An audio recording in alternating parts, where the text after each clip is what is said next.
Alright, so I've done 3 videos on Kyle Kulinski from Secular Talk so far, but I have to do another one after seeing this video. Now, I can't cover every statement he makes in this video, but I'll do my best to respond to the main ideas. Okay, so Kyle Kulinski is responding to an appearance that Rand Paul made on Fox News, in which they were talking about Rand Paul's new book on socialism, and they are comparing the US to Scandinavian countries for much of it. Now, first off, the point that we've all probably heard is brought up, that Scandinavian countries are not socialist, which is true. Scandinavian countries, of course, are market-based economies with a very large welfare state. And Kulinski recognizes this, but Kulinski in this video seems to think that those on the free market side praise Scandinavian countries when we point out how market-oriented and private property-oriented they are, but then we condemn them when their welfare state is brought up.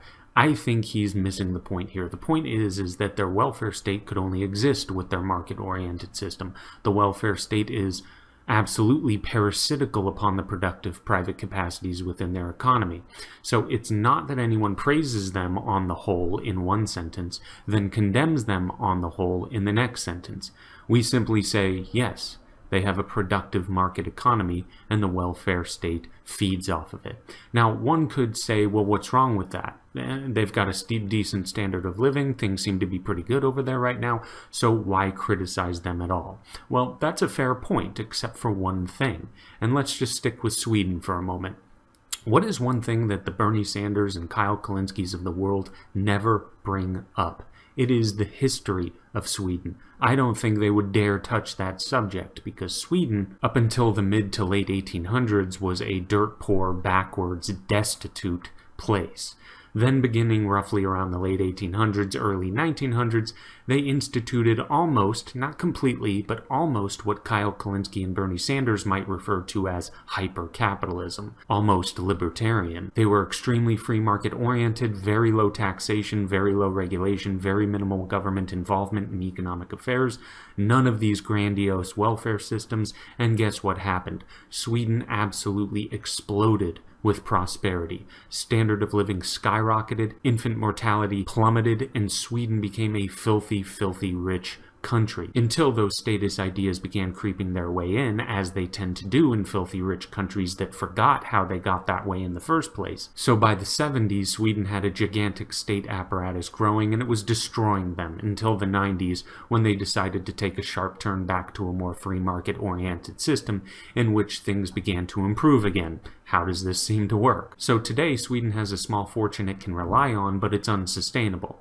How Sweden has this small fortune has been questioned before, and the answer is that it had a gigantic fortune, it spent a fortune, and voila, it has a small fortune, but it will not last forever. Now, what about Norway? I'll be quick on this one. There's a lot to say about Norway, but I'll just say it exists on top of an absolute ocean of oil and has a population of 5.3 million people, slightly more than half the population of just New York City. Yep, if you're in a situation like that, you have to try your hardest to screw things up. They better just hope that the world never goes green, because then that ocean of oil beneath them becomes pointless. Now, one final point to make about the absurdity of the praise that Bernie Sanders and Kulinski make over not necessarily just Scandinavian countries, but Europe as a whole, is the fact that the US subsidizes, both directly and indirectly, much of their defense.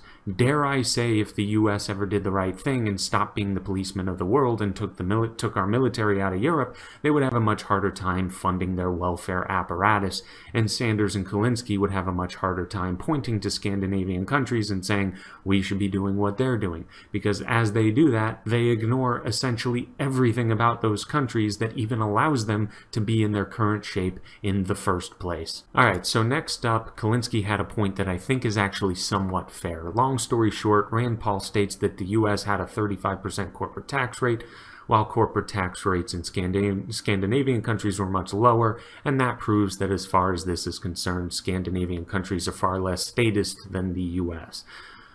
This is actually a little bit disingenuous of Rand Paul, because the actual effective corporate tax rate of the US in the past 20 years or so has either been about the same or lower than much of the Scandinavian countries. But on the other hand, I still think it's fair to say that over the past century, historically, we've had a relatively high effective corporate tax rate at almost any given point in time.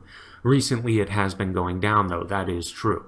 But really, the corporate tax rate is a pitiful little nothing of an issue. Compared to what I just covered about Scandinavia, their history of capitalism, the population to resource ratio, the US taxpayers subsidizing their defense, give me a break with corporate tax rates. That is nothing.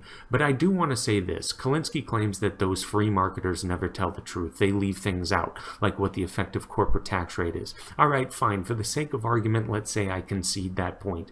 If I concede that point, then tell all your statist, taxation-worshipping followers to stop being disingenuous about the marginal versus effective tax rate on the rich in the 1950s. To this day, I still see people on the side of Kulinski and Sanders claim that in the 1950s, when our economy was booming, that the rich were paying 90% in taxes, while they ignored the fact that no one paid those high taxes. The effective tax rate was far lower than the marginal rate. So let's stop with the hypocrisy, please. Thank you. Alright, so moving on, Kyle Kulinski near the end of the video mentions worker-owned co-ops.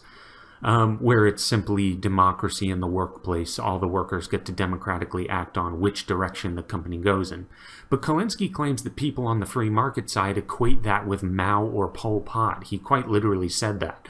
We just see something like that and say, that's like Mao or Pol Pot. This is just insane, and it shows that he's never read or exposed himself to any libertarian viewpoint on the subject, which is that we are perfectly happy to have worker-owned co-ops. In fact, I cannot count how many times I've read libertarians and anarcho-capitalists say they're perfectly 100% happy to have worker-owned co-ops around as long as it's voluntary. That is the key word there, voluntary, because Mao and Pol Pot did have worker co-ops, but they weren't voluntary. That's the only issue I have with it. If you start a company and at any point you decide you want every worker to have an equal voice, equal influence, no managers, no individual decision makers, then go for it. And I mean that sincerely. I would honestly wish you the best. Maybe you've got the right crop of people in that place and your egalitarian worker co-op thrives tremendously. I'd be happy for you. Just don't force people into it if they don't wish to join. So what I just said has already been said time and time and time again by libertarians and ANCAPs, yet according to Kulinski in this video, it seems we apparently just compare it to Mao or Pol Pot with no nuance whatsoever. Absolutely ridiculous, and it shows that he does not do research on opposing viewpoints. But anyway, that's it for now. Hope you enjoyed the video. Please hit the subscribe button if you'd be so kind, and also like and share the video, and above all, take it easy.